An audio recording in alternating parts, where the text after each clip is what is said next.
Bonjour à tous, voici le troisième numéro d'Hibdo et aujourd'hui 7 sujets sont au programme. A tout de suite.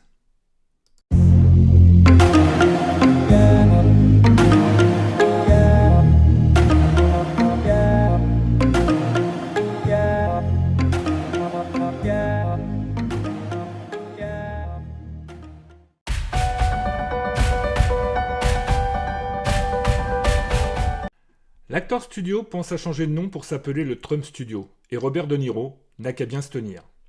C'est un miracle envoyé par Dieu, s'est exprimé Donald Trump après avoir reçu le traitement expérimental Regeneron. Après seulement 4 jours d'hospitalisation, le président américain n'a pas hésité à mettre en scène sa guérison par un traitement qu'il voudrait offrir à tous les Américains de plus de 60 ans. Voilà comment Trump n'a d'autre choix que de faire croire que le Covid est un virus mineur, après l'avoir crié sur tous les toits depuis des mois. Voilà comment il n'a d'autre choix que de sortir de l'hôpital comme un miraculé, pour montrer au peuple américain que la main de Dieu est sur lui et l'a désigné pour se succéder à lui-même. Mais la réalité est tout autre. Commençons par ce qu'a coûté cet épisode trumpesque, avec le transfert en hélicoptère, les soins annexes et le traitement expérimental. La facture s'élèverait à plus de 100 000 $. Le New York Times a cependant relativisé l'annonce de Trump quant à la distribution gratuite des seniors de plus de 60 ans. Car ces derniers devraient, selon toute vraisemblance, débourser tout de même la coquette somme de 30 000 $ pour se l'offrir, alors que ceux qui ne possèdent pas d'assurance maladie, la facture devrait atteindre des sommets. Alors, pourquoi cette annonce si généreuse à 4 semaines des élections ? Tout simplement parce que l'électorat des personnes de plus de 60 ans représentait aux dernières présidentielles américaines 71% contre 49% chez les 18-29 ans. Depuis son retour à la Maison-Blanche, Trump veut accélérer la mise sur le marché du Regeneron, alors que le très sérieux Science Mag explique que les essais en cours n'ont pas démontré de grandes améliorations sur les patients les plus atteints par la maladie, et que les effets secondaires n'ont pas encore été clairement établis. Nous voyons donc bien que Trump se sert de la pandémie pour servir sa campagne électorale. Maintenant, parlons un peu de ce fameux traitement miracle. Ce dernier est en fait un cocktail d'anticorps prélevé sur des patients guéris du Covid. Mais il semblerait que la réalité soit tout autre, puisque la lignée cellulaire dont se sont servis les laboratoires proviendrait de tissus d'un fœtus avorté. Pour éviter de s'attirer les foudres des militants anti-avortement, Regeneron s'est défendu en disant que la cellule appelée 293T proviendrait d'un tissu rénal issu d'un avortement effectué aux Pays-Bas dans les années 70. Pour bien comprendre comment cela est possible, ces cellules ont été immortalisées, ce qui signifie qu'elles continuent à se diviser en laboratoire comme le ferait un cancer. Mais qu'en plus, au cours de temps, elles ont subi des changements ainsi que des ajouts génétiques. Comment savoir si ces déclarations sont véridiques, puisqu'une chape de plomb couvre les plus grands secrets dans ces laboratoires ? Et c'est peut-être préférable, puisque l'histoire nous a déjà révélé de nombreuses fois que les plus grandes découvertes scientifiques ont souvent été à la suite d'expériences monstrueuses. Pour terminer sur le sujet Trump, il apparaît qu'aux dernières nouvelles, son état ne serait pas aussi bon qu'il le prétend, puisque certains témoins ont déclaré que le président était très souvent essoufflé et avait beaucoup de difficultés à s'exprimer, et que son discours décousu inquiète son entourage. L'équipe de Joe Biden ne se prive pas d'attaquer sa capacité à gouverner avec beaucoup de virulence. Pour démêler le vrai du faux, attendons le prochain débat entre les deux candidats à la Maison-Blanche, qui aura lieu le 29 octobre, soit 5 jours avant le scrutin. Alors que l'équipe présidentielle vient d'obtenir l'annulation et le report du débat du 15 octobre sous couvert du Covid, Joe Biden a bien sûr refusé catégoriquement. La suite au prochain épisode, mais il ne fait aucun doute que cette élection américaine s'annonce houleuse. Interdits en 2016, les néonicotinoïdes devaient disparaître totalement de la filière agricole sur la demande de Barbara Pompili.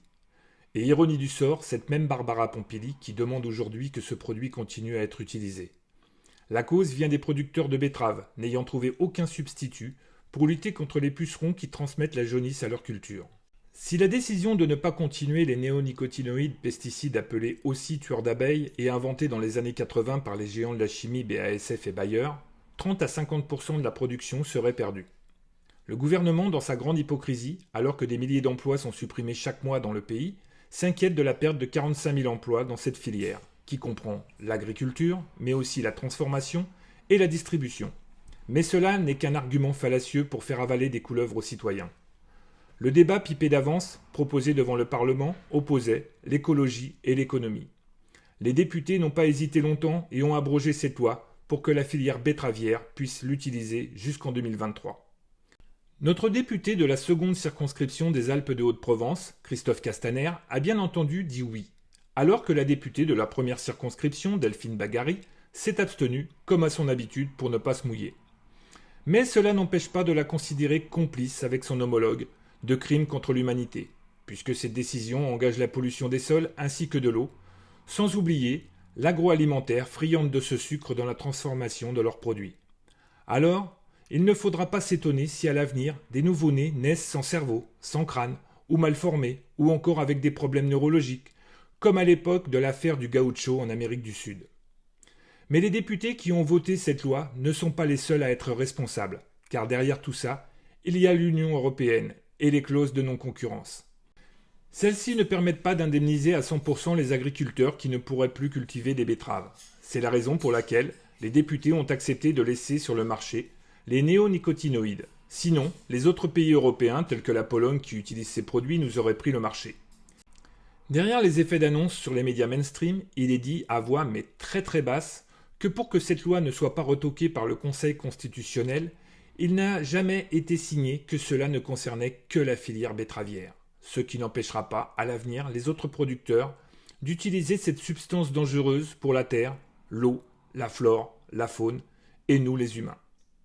Pour clore ce sujet, je voudrais mettre un carton rouge à la ministre Pompili, qui n'a même pas osé affronter l'opposition dans l'hémicycle et a laissé le ministre de l'Agriculture et de l'Alimentation, Julien Denormandie, présenter le texte devant l'Assemblée. Alors, Madame Pompili, quand on est ministre et que l'on gagne 10 000 euros par mois, on assume ses choix, et surtout le fait d'appartenir à la Macronie. Si vos convictions étaient aussi fortes que lorsque vous aviez demandé à ce qu'on supprime les néonicotinoïdes de la circulation, vous auriez pu faire comme Nicolas Hulot et démissionner. Vérité au ballon d'essai pour voir la réaction des mélomanes. Le préfet du Morbihan, Patrice Faure, a pris un arrêté d'une absurdité absolue en interdisant le transport d'instruments de musique dans son département. Le monde du spectacle s'est bien évidemment insurgé devant cette décision en criant qu'on voulait les assassiner. Gêné par ce tollé général, le préfet a rectifié le tir en expliquant que son arrêté concernait les véhicules transportant du matériel destiné à des rassemblements festifs, tels que les rave parties. Mais comment peut-on savoir ce qui est destiné à des spectacles en salle ou à des rêves ? Mais peut-être qu'à plus ou moins long terme, le gouvernement veut interdire toute forme de divertissement que ce soit. Cela a commencé avec la fermeture des bars, des restaurants, des salles de sport, en interdisant les mariages et les fêtes de famille. Mais pour quelle raison ? Ne serait-ce pas pour empêcher les lieux d'échange, propices au complot contre l'exécutif en place, avec sa politique liberticide ? Ainsi, seul le travail serait autorisé, puisque les échanges en entreprise sont en général professionnels. Nul doute que la prochaine étape sera la suppression de la machine à café. Et concernant les transports en commun, ceux-ci sont tellement bondés que chacun cherche à pouvoir prendre une bouffée d'air afin de ne pas mourir asphyxié, surtout avec ce masque qui a le double avantage d'empêcher une respiration normale et d'être une muselière qui empêche l'autre de nous comprendre. Cela m'amène à une autre aberration du gouvernement Macron, avec l'interdiction d'enseigner à domicile à partir de 2021, sauf pour raison médicale. Macron aurait-il peur que ses enfants, en dehors du système scolaire, deviennent des libres penseurs, des adversaires féroces de la politique néolibérale engagée depuis des décennies ? On veut que nos enfants soient parqués, dans des cases, comme on a pu le voir lors du déconfinement dans les cours de récréation. On veut transformer nos enfants en gentils moutons de panurge, puisque les programmes scolaires sont aussi pauvres que les 9 millions de Français qui vivent sous le seuil de pauvreté. Ajoutez à cela le manque de relations sociales et de culture, et ils seront tous dans un régime totalitaire où le peuple suit sans réfléchir sous le joug d'un gouvernement dictatorial. Mais dans l'histoire, on a bien vu la résistance face aux interdits imposés. Prenons par exemple les États-Unis avec la prohibition. Les contestataires comme Al Capone ont continué et ont formé des empires en créant des tripots où l'alcool coulait à flot et où les jeux d'argent et la prostitution rapportaient des millions à la barbe des agents fédéraux. En fermant nos bars, nos discothèques et autres divertissements, il est quasiment certain que les réseaux clandestins vont se mettre en place pour continuer à divertir avec les risques que cela comporte. Mais l'humain a besoin de ces moments de déconnexion avec la réalité, et beaucoup n'hésiteront pas à prendre le risque de passer un bon moment. Cependant, une chose est certaine, le monde d'Orwell est à nos portes. Ségur de la santé. Olivier Véran a annoncé vendredi à Belfort une enveloppe de 50 millions d'euros pour l'ouverture de 4000 nouveaux lits, à la demande des hôpitaux français. Pourtant, 2 jours plus tôt, l'exécutif annonçait un nouveau tour de vis budgétaire aux hôpitaux. C'est à ne plus rien y comprendre et terminer en hôpital psychiatrique. D'un côté, ils donnent quelques miettes et de l'autre, ils arrachent la miche. À l'heure où le personnel médical est à bout et encore plus que durant la crise du Covid, ces annonces sont prises comme un coup de massue. À l'heure où les hôpitaux voient leurs lits fondre comme neige au soleil, cette annonce n'est pas acceptable, surtout si elle n'est pas suivie des faits. La communication du gouvernement est un mélange de brouillard et de flou pas du tout artistique, ce qui incite les réseaux sociaux à faire circuler au milieu de vraies informations des fake news. À quand un peu de courage politique pour assumer leurs décisions, même si elles ne sont pas populaires. Mais je crois que nous pouvons attendre longtemps avant d'aller se reposer sur la planète Utopia.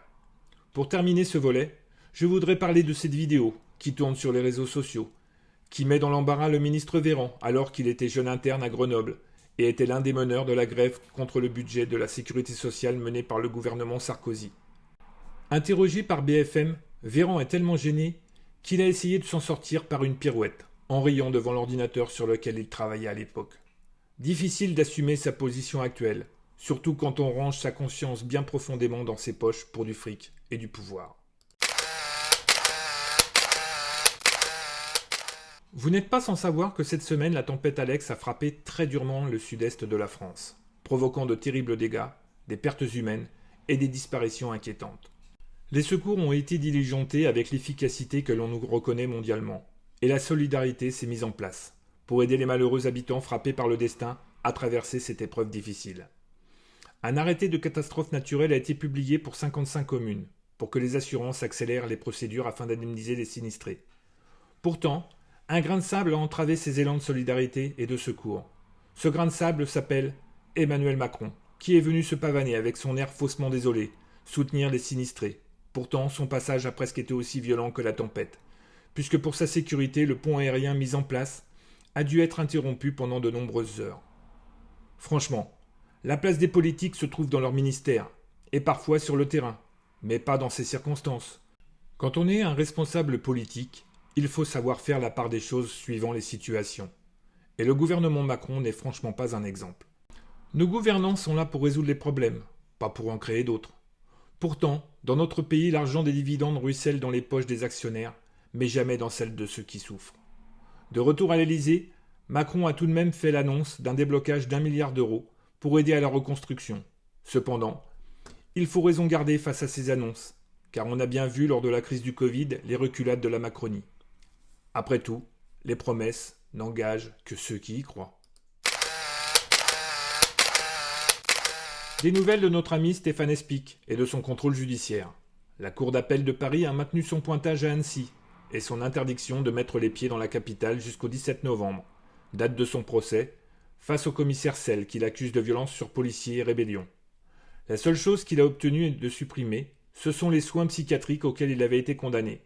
Bien entendu, Stéphane a fait appel et s'est pourvu en cassation.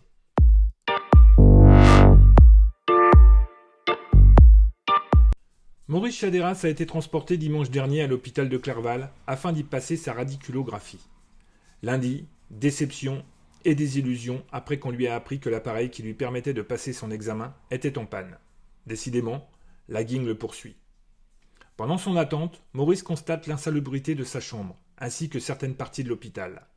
Voici quelques photos prises durant son attente.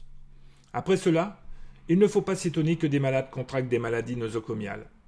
Mardi, on lui annonce que des techniciens sont en train de réparer la machine, mais personne ne sait quand elle sera fonctionnelle. La tension de Maurice, déjà bien haute, atteint des sommets.